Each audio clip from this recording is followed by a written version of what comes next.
Добрый день, дорогие друзья. Мы начинаем.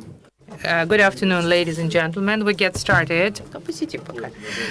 We get started with our section, and it is dedicated to modern technology, modern industry, and enhancing cooperation in response to global technological challenges. And I am acting as a moderator of our panel today. Let me introduce our panelists, Alexei, the head of the industrial policy section, Bruce Katz, the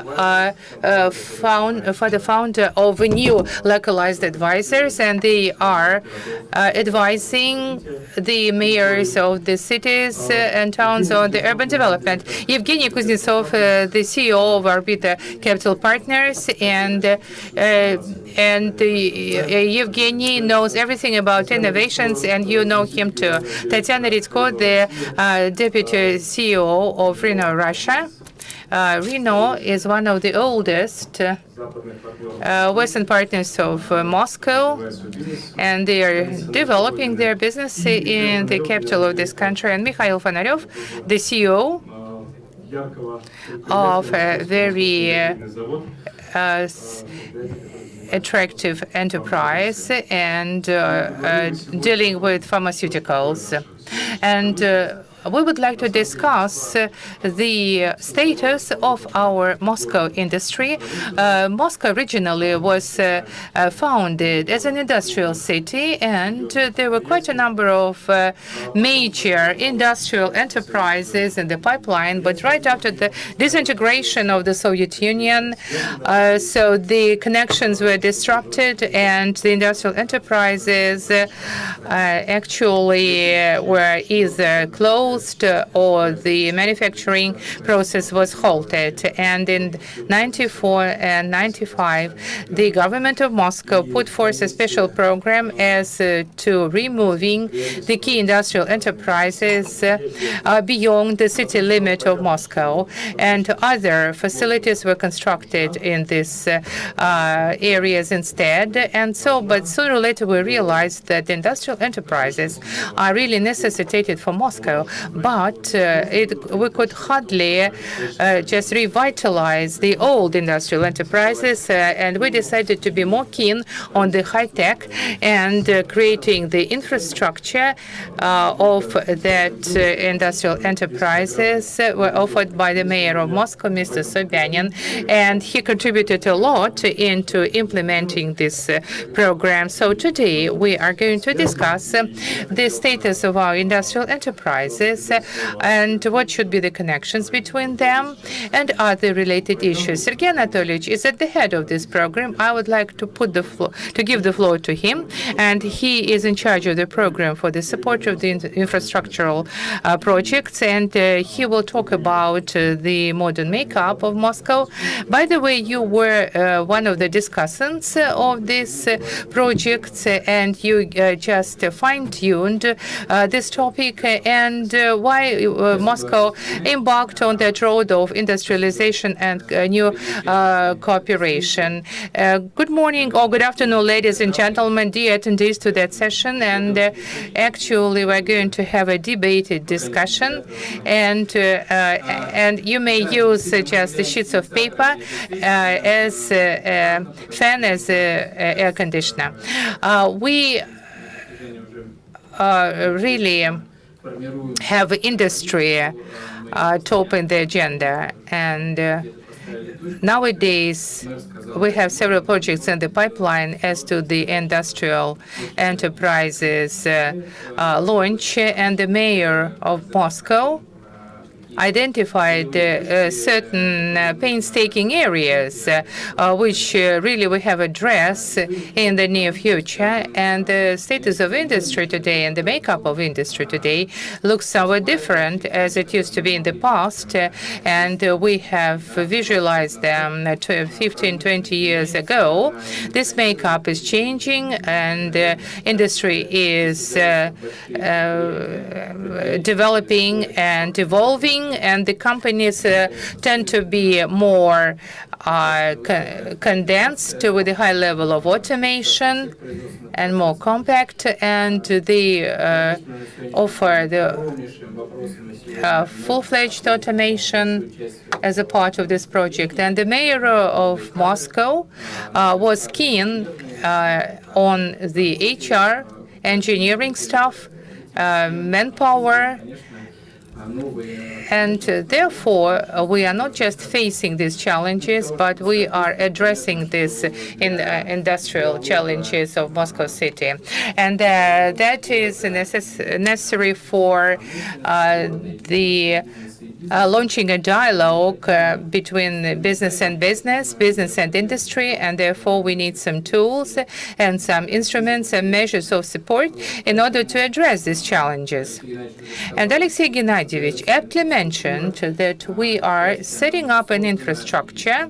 Partially it has been completed, and today at the plenary session, Mr. Katz already mentioned that many industrial cities embarked on the road of setting up the infrastructure which have to meet the trends and challenges of these cities using new technologies, new business opportunities, and industrial development. And therefore, we need technological parks, industrial amalgamations, engineering, R&D centers, co-workers, accelerators, and this infrastructure is invariably installed in Moscow, and our pride is the infrastructure of technical parks. It presents a new makeup of the city, and as of today, we offer these enterprises in a form of SMEs and innovative enterprises.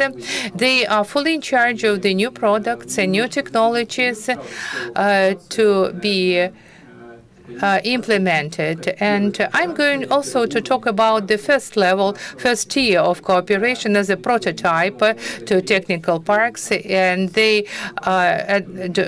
dozens and dozens of companies are present at one and a single territory. They start cooperating and start creating the mono product.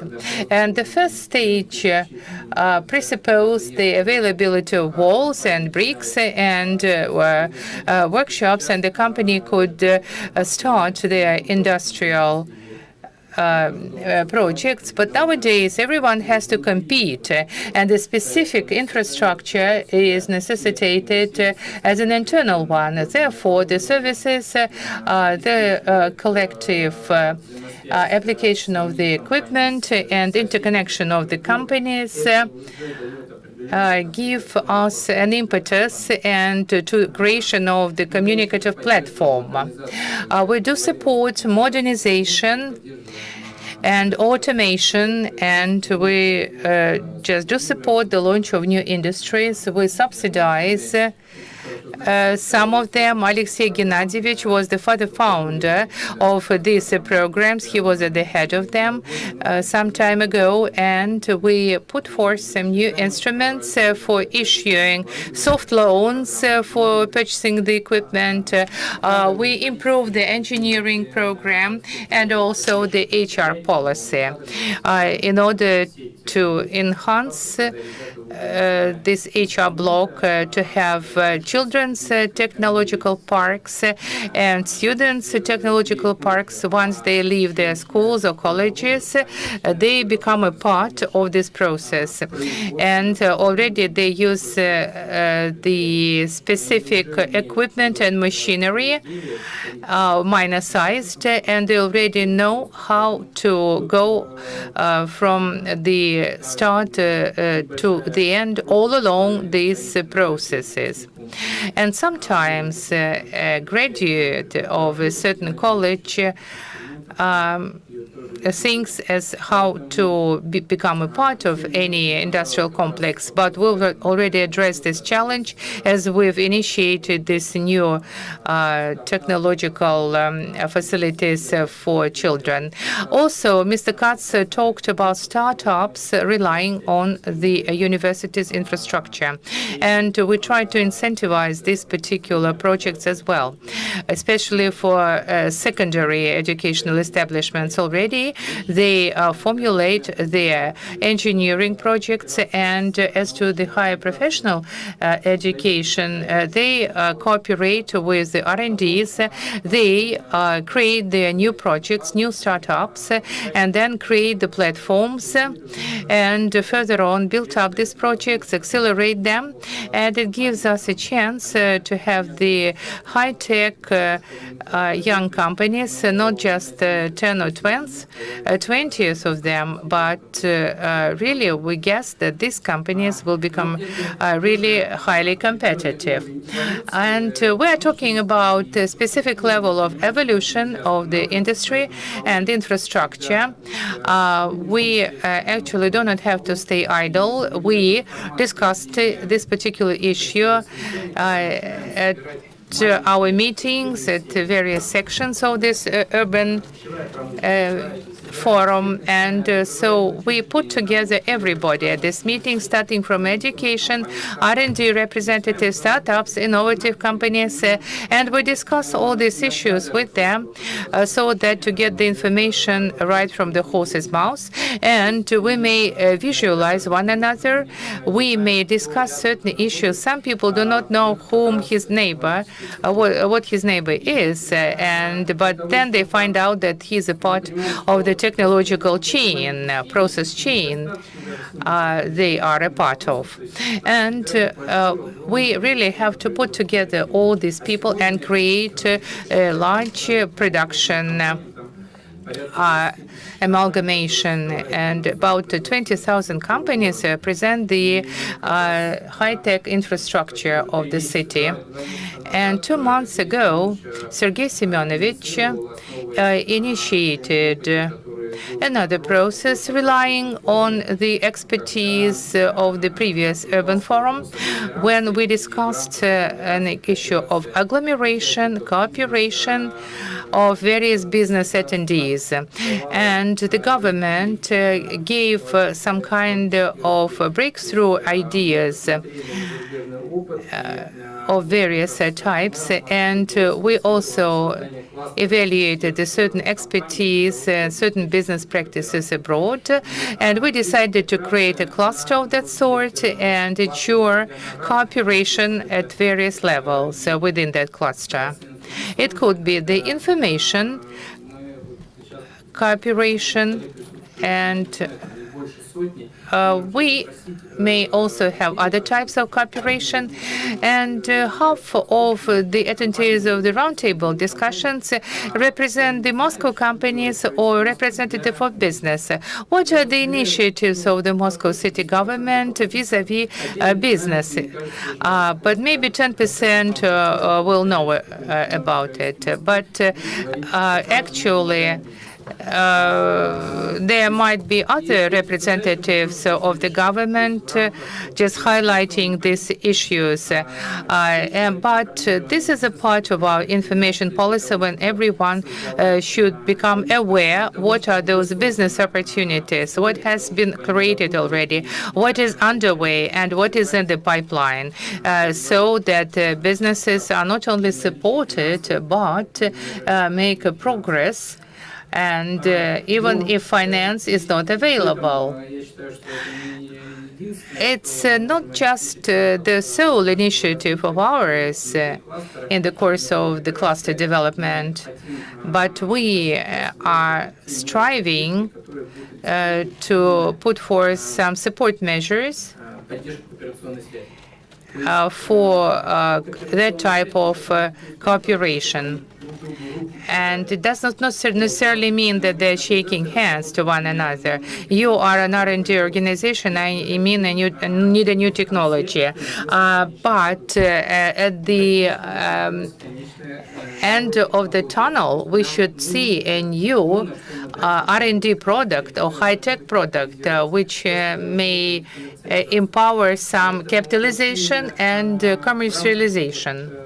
And within the framework of such discussions, we would like to get a feeling how it should be streamlined. And we would like to hear from the representatives of foreign-based business and Russian-based business as to which tools to apply in order to incentivize such a cooperation so that they become a catalyst for new technologies and new products to mention. So this is what we expect from our sessions and from the panelists of this session. Thank you so much, Alexei Yuryevich. I wanted to ask Mr. Katz about the collaboration, and we discussed it at the very start of our discussion. And we also discussed how we are going to structure this panel. But I would like to put another question to Bruce. What I thought about, first and foremost, maybe I'm not right to say that we're sitting in the hall named RAN. And it's Christopher Wren, actually, the English architect who rehabilitated London right after the Great Fire in the 18th century. And the organizers actually presupposed maybe another name, but nevertheless, I do remember the contribution of Christopher Wren. Mr. Alexei Anatolievich gave us an overview, gave us an idea of the representatives of the business. But Bruce, will you view this issue from another angle, from the perspectives of the bird's flight, as to how the city should be developed? Whether the modern city needs some kind of an industry or not, what should be the role of the industry? Maybe parks and entertainment areas and residential areas will be much better than the availability of the industrial cluster.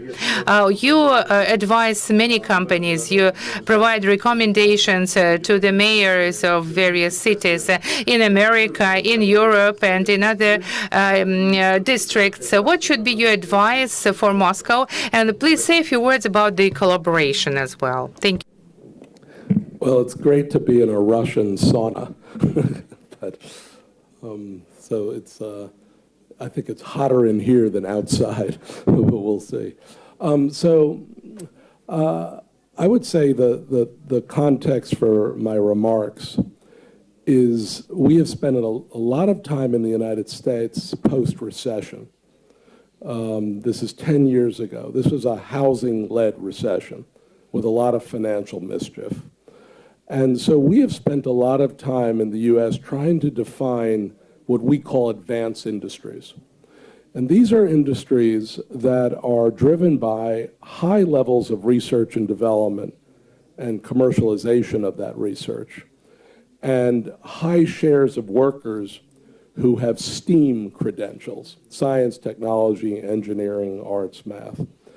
And if you run the numbers, which I would highly recommend everyone run for their country and their metropolis, what pops out is about 35 sectors in the United States, the bulk of which are manufacturing, still manufacturing, some energy, and some services.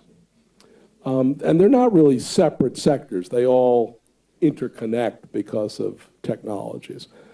Once you run that for a country, then you can run it for every metropolis, and you can find out pretty fast what is Detroit doing versus Denver, or what is Albuquerque doing versus Austin. And at the end of the day, all cities and metropolitan areas are products of their past to some extent. They have legacy assets and legacy advantages.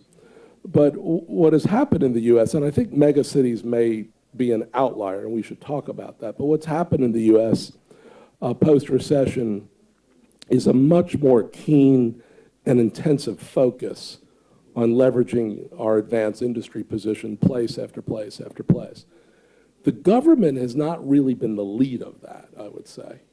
The U.S. is a network society, so in a given metropolis, I would say the lead is more business community, or chambers of commerce, or special CEO-led groups like the Central Indiana Corporate Partnership, or the universities, backed by philanthropy and backed by government. But the leads tend to be business and university in the U.S. The other player in the U.S. is the national government, which year after year invests hundreds of billions of dollars in basic science around our military, around health, and around energy.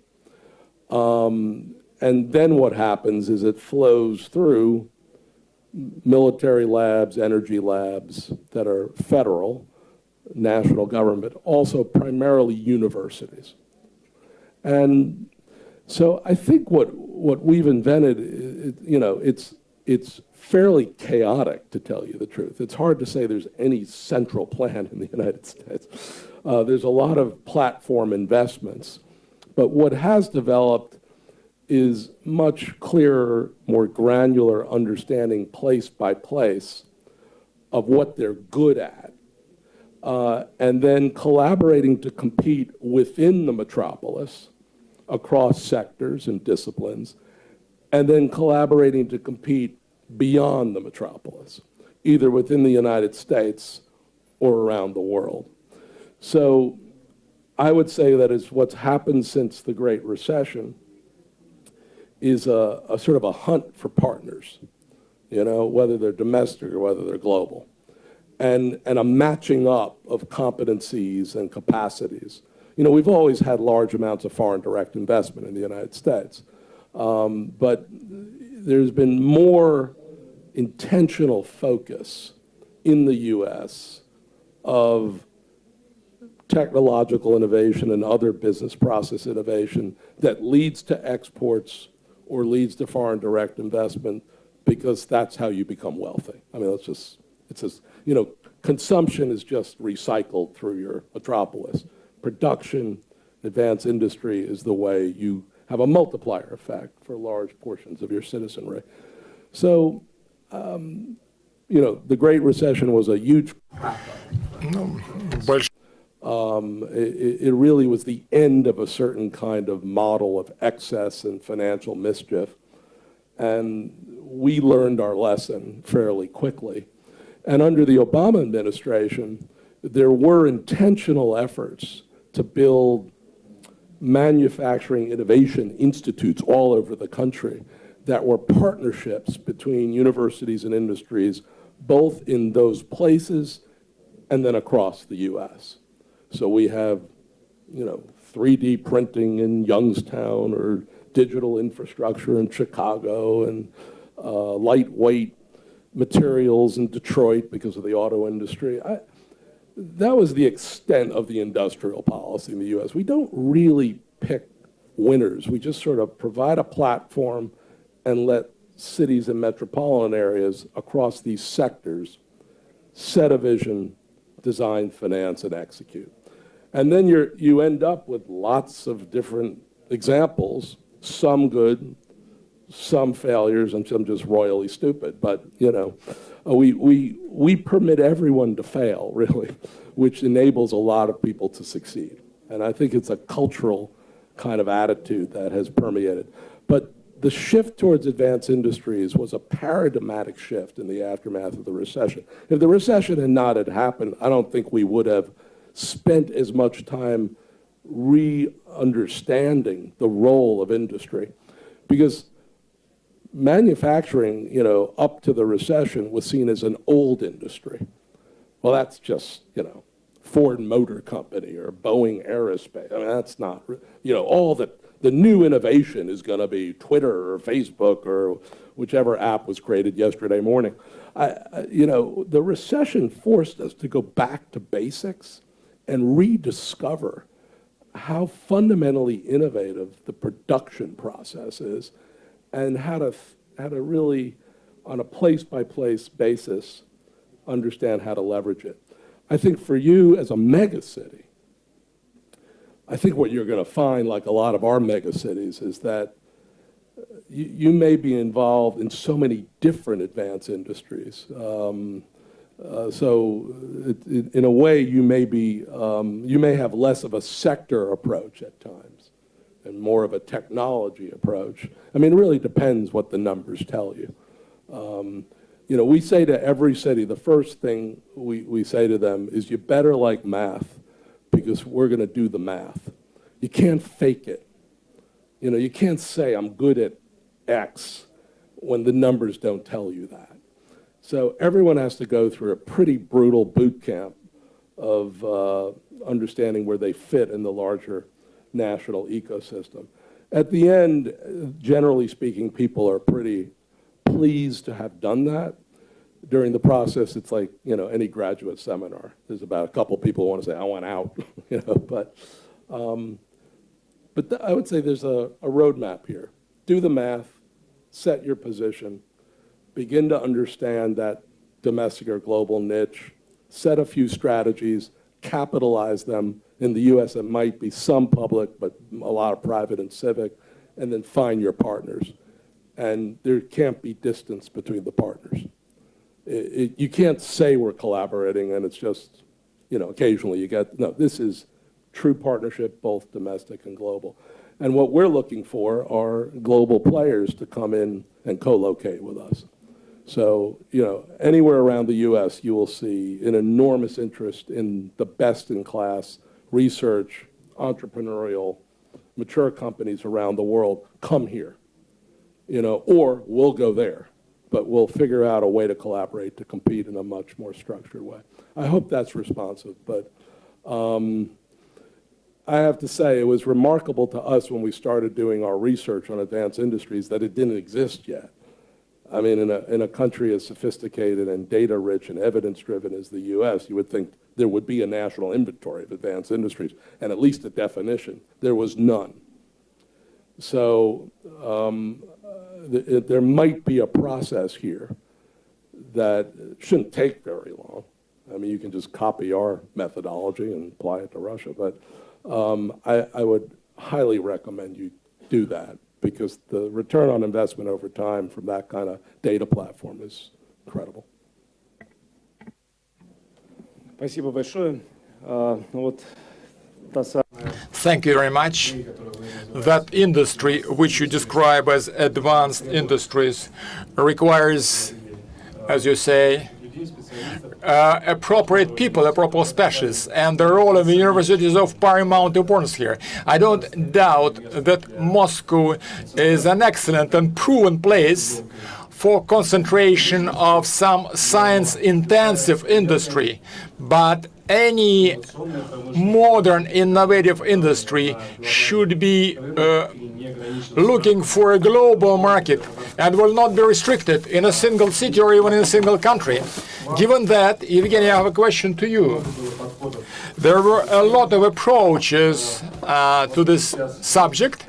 Maybe there is some new vision of this matter, where and in what industries Moscow industry, Moscow companies which are linked to innovative process may be competitive globally.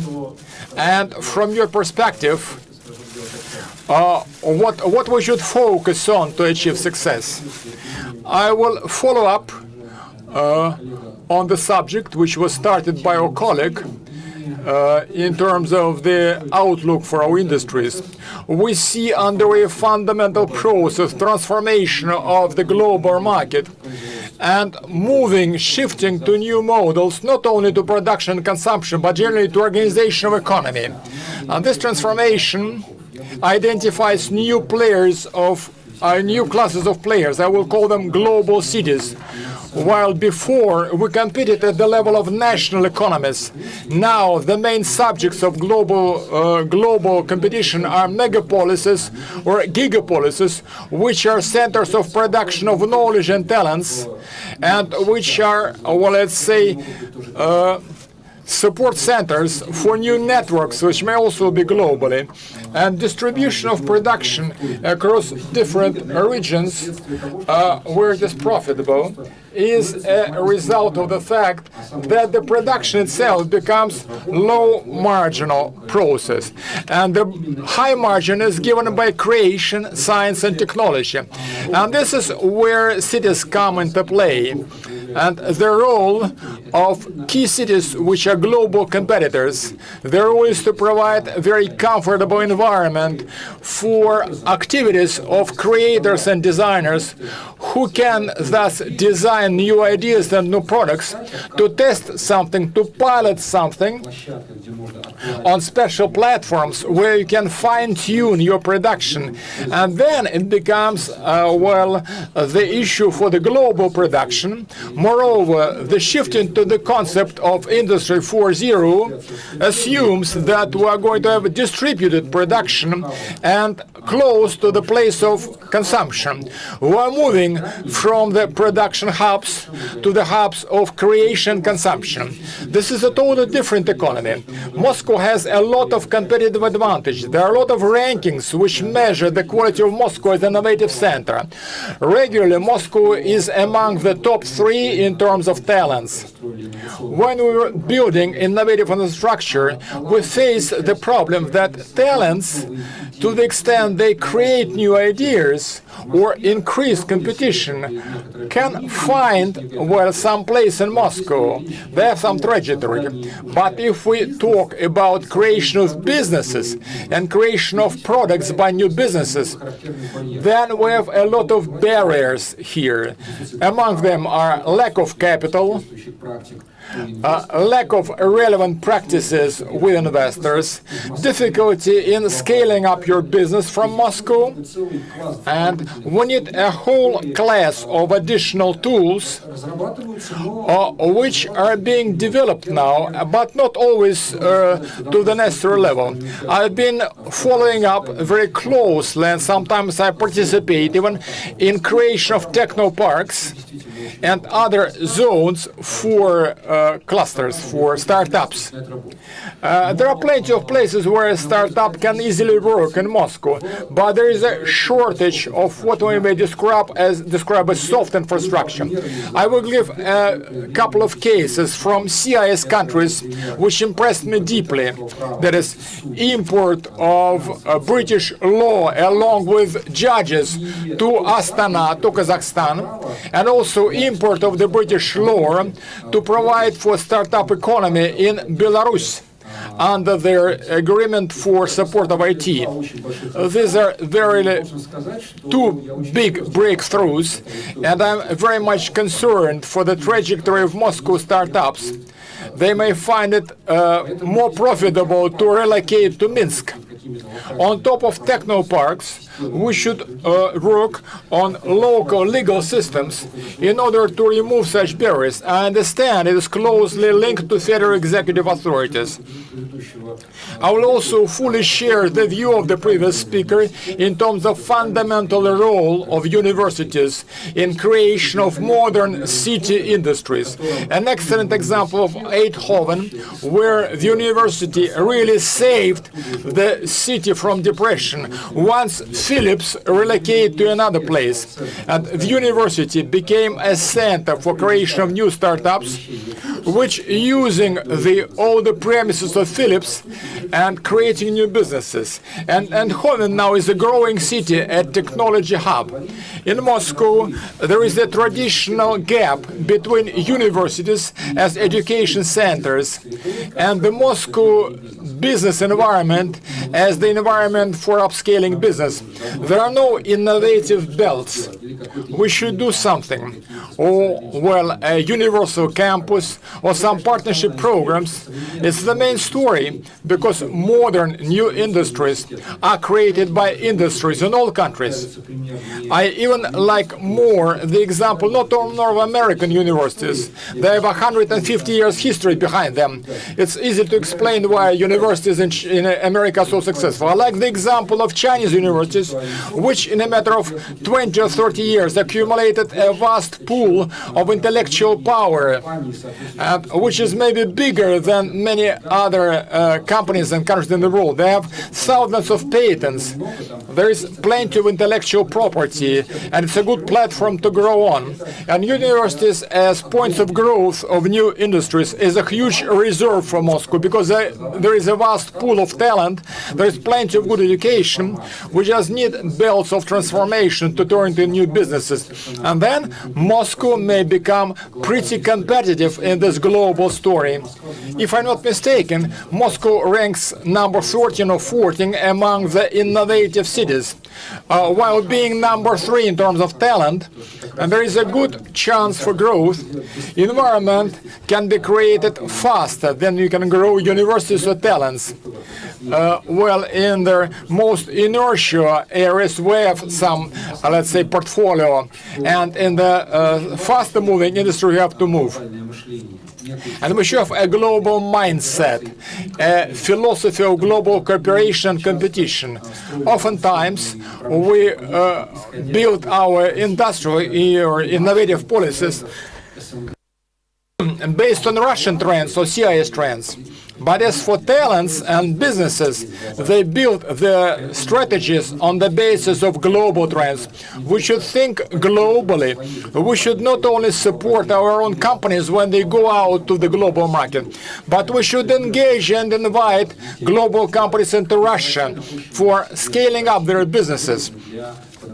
There are plenty of segments in Russia which may be profitable for cooperation, international cooperation, starting from the price of energy, plenty of vacant spaces, the need to reorganize our fundamental infrastructure, which may be a huge order for many companies, like creation of a smart grid on a metropolitan scale. It is a challenge which may help,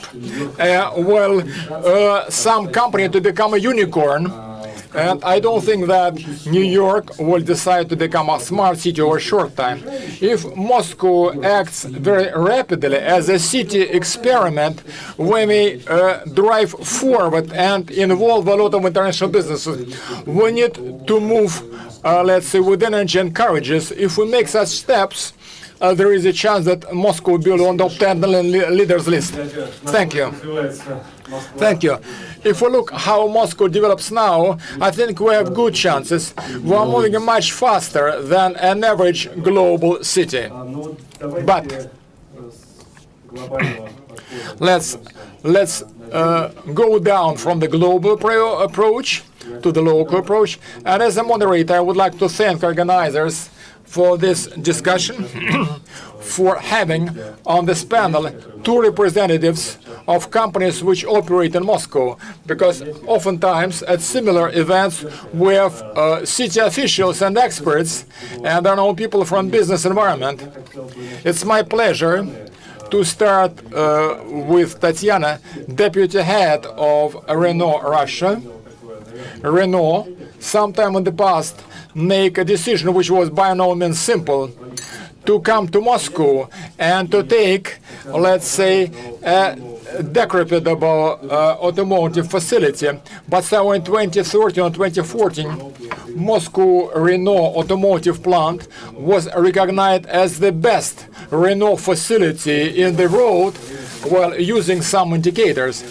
It was a surprise for me, and a pleasant surprise at the time, which said that you can not only work in Moscow, but you can work in Moscow much better than in other cities and countries. Tatiana, what is now happening with your production in a nutshell? And a difficult question, I know that is difficult to give an answer, because it's a long-term story, maybe it's going on for decades. To what extent you succeeded in starting cooperation with other Russian and Moscow companies? How do you organize these links or these connections?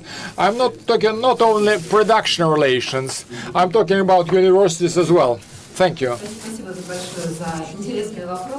Thank you for your interesting questions. By your leave, I will start with global cooperation. I will start discussing about modern trends in global automotive industry. If we answer the subject of our today's roundtable, that's enhancing cooperation in response to global challenges, may be described as a part of strategy of many global automotive producers. We're on the threshold of the third transport revolution. Creation of a new product, by definition, depends on the width and depth of your cooperation with different sectors. What is the third transport revolution?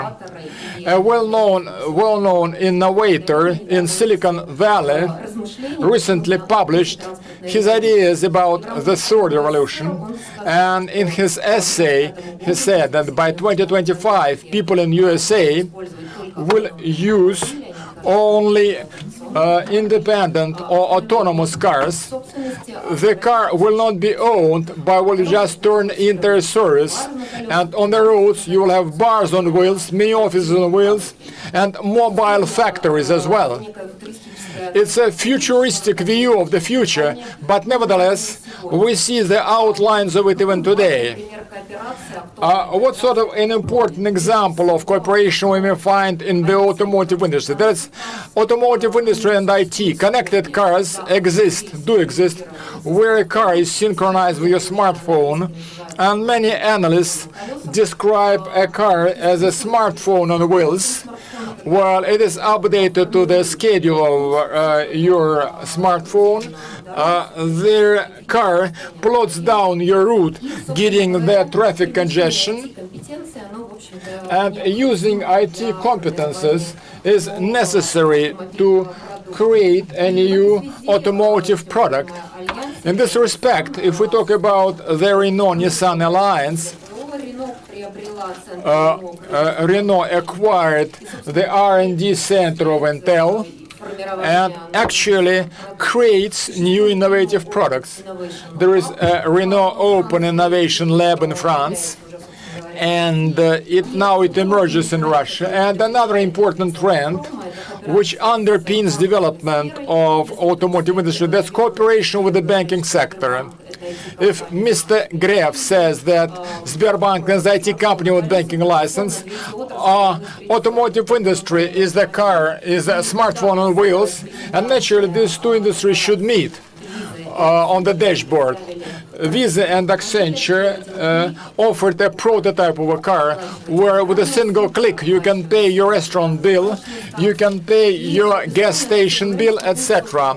And it points to creation of a new ecosystem which will assume connection of a car to a single banking payment system where it will be connected to the gas station, shops, hotels, etc. These are global trends. What we are doing in Russia in this respect, we have Renault Digital, which looks into research of a new transport mobility, and it looks into new digital projects. We entered in a contract with Sberbank at the recent St. Pete Economic Forum, which the agreement provides for creation of new platforms and systems. Another area of development, that is independence or autonomous. Amazon has also patented a truck with a 3D printer. It's also functional, workable, and the advantages of this new product are apparent. That on your way, the 3D printer prints relevant parts or vendor items. You do not need an inventory stock. The lead time is reduced, and if it is used on an autonomous car, we're going to see a new era of mobile factories and a totally new transport infrastructure and industrial infrastructure on top of that. Coming back to the Renault plant, and in answer to a question, throughout our operations of our company here, this year we celebrate the 20th anniversary of our partnership with the government of Moscow. we achieved the maximum level of localization. If you look at other foreign automotive producers, and it was achieved through the services of a single procurement agency which localized different suppliers. There are over 40 local suppliers. Some of them were localized globally, and over 200 of them where it was the case where you found Russian suppliers which deliver goods in accordance with the global quality certificates for Renault-Nissan Alliance. And this cooperation allowed not only to improve the quality of production at these suppliers, but also gave them a high export potential. In the recent year, we see that the export level to the tune of $100 million. These are the end items that were produced in Russia and sent to the global markets. For the Moscow companies, we have AT, we cooperate with AT, and we cooperate a lot with the government of Moscow. Now, as part of our dislocation, we cooperate with them. They're the biggest supplier to us. They supply large-size stamped parts, and we're going to cooperate with the government of Moscow in this area as well. We all go also to cooperate with the training centers and universities, because from time to time we call for help, either in terms of workforce, which we lack, and actually we need skilled workers who are available in Moscow. If we look at the Moscow rankings, Moscow ranks number 3 in terms of quality of human capital.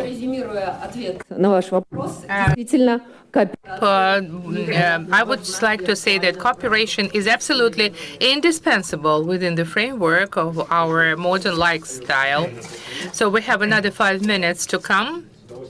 And I would like to pass the floor to Mikhail Ponarev. He is the CEO of the plant of endocrinal production, and they organize the production facility at a very high level, and it's one of the leading pharmaceutical companies to produce drugs and narcotic substances which are designated for the remedy of various endocrinal diseases. And also they are leaders in launching some new technologies. How do you work in Moscow? Maybe you just say a few words about it. What are the bottlenecks? What are the strong sides? And what is the fly in the ointment? And thank you, Alexei. On the one hand, it's hard to operate in Moscow, but on the other hand, it has quite a number of benefits, this operation in the city of Moscow. The pharmaceutical industry has a very high culture of manufacturing, and we have a super degree of that quality as we are talking about the drugs, narcotics, and psychotropic substances. And we enjoy a very high level of responsibility, and we are in charge of distributing our products in all the regions of the Russian Federation, and also we deliver our products to quite a number of foreign countries. And so these are traumas, also some kind of analgesic effects for traumas and injuries to be applied. I came here in 2014, and originally it was a closed commercial company, but we're really keen on a higher quality of production and to have a higher, more diversified range of products, and we're really keen on reaching the highest international levels. And 30% of our products are those narcotic substances contents. And so we set up a new team introduced high-tech processes and acquired real high-tech equipment. And also we used the best practices of the pharmaceutical companies of the local and national nature. And Moscow, by the way, incentivizes all our activities. And we acquired one more production facility also in Moscow. And Moscow also supports the organization of the infrastructure for our company as well. And 2 years ago, they gave us a status of the industrial amalgamation, and it also affected our tax regime, our tax on the property. So I would like to thank the Moscow government. And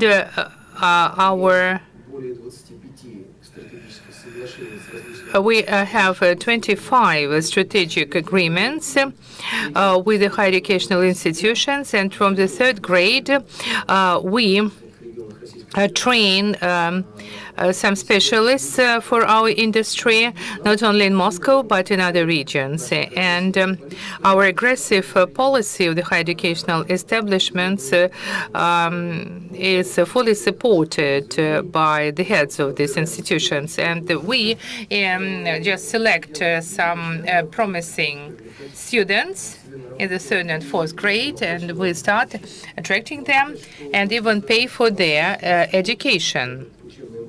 And in 2016-2017, we had more than 110 students at our industrial enterprises, and they had their practice there, kind of internship. And in 2014, we had 700 workers, but in the course of the crisis, we enhanced our workforce capabilities, and nowadays we already have 1,100. And we created the innovative development division and other divisions. We also have a division of new substances and medical forms. It's a very costly process. And with regard to the legislation limiting the drugs production in the Russian Federation. Nevertheless, we spare no effort as to advance our facility. Nowadays, we have a younger generation to replace the older one, and we are really the company of the future. And also the average salary has been doubled over the past few years. Nowadays, it's worth 90,000 rubles, and our workers have to have a competitive advantage vis-à-vis other companies, and we create real good conditions for our workers. And I would like to thank the mayor of Moscow, the Department of Industry for their support, and they also provided us some infrastructural conditions, and we just cleaned up the access ways nearby. Also, we opened some new workshops, and we are located practically in the center of Moscow. It's so it has a higher level of accessibility for the skilled workers. And if a person doesn't like the company, a person of very high skills, he may leave us. And but we do not. That's not the case with our company, and we minimized the turnaround of our staff. And actually, we are guided by the strategy till 2022, and the employees should not be given just a very interesting work, but they are interested also in the results of their labor, and we create real good conditions for them. And our staff already have a higher education by 10% higher, by 10% more than any other companies of that sort. And as to our communication with various counter-agents in Moscow and in Russia, we do organize some procurement process for more than 3,000 items. but we deliver our products to more than 250 departments and agencies of Moscow. We purchase the products from 270 counter-agents and sell for 200. And I've already identified some key trends. So we are guided by some kind of an optimism, which is a limited one, as to how the company should progress. The high-tech sphere is our top priority, but we also have to produce our own substances, and it's another priority of ours. And the finished goods will be also disseminated all along Moscow, and high-tech labs will be installed. We also cooperate with other regions like Bryansk Oblast, and already we have some supplements to be produced there, and it will enhance our production line and our new opportunities. So our speakers identified some measures of support Moscow provides to them, and specifically the R&D department of the Moscow city government, and the updated technologies will be implemented at this level in our city. And already I've summarized what has been mentioned by our speakers. I already put some notes. I like the idea of Bruce, that no matter that the technologies are also advancing, but IT technologies are also substantial, and we have to get back to the fundamentals of industries. So manufacturing facilities are really key for every country. And we also discussed the global cities' role. They become the centers for the production plus skills. And we need an easy business environment, and we have to enhance the role of universities, and we ought to have a global approach, and they have to be guided by the global goal in the new conditions of industrial development. And we already learned about the expertise of various enterprises operating in Moscow. We know about the prospects of the fourth industrial revolution. The cooperation and collaboration becomes indispensable, and especially at the university level. And we also heard the words that our pharmaceutical company thanked Moscow for their contribution.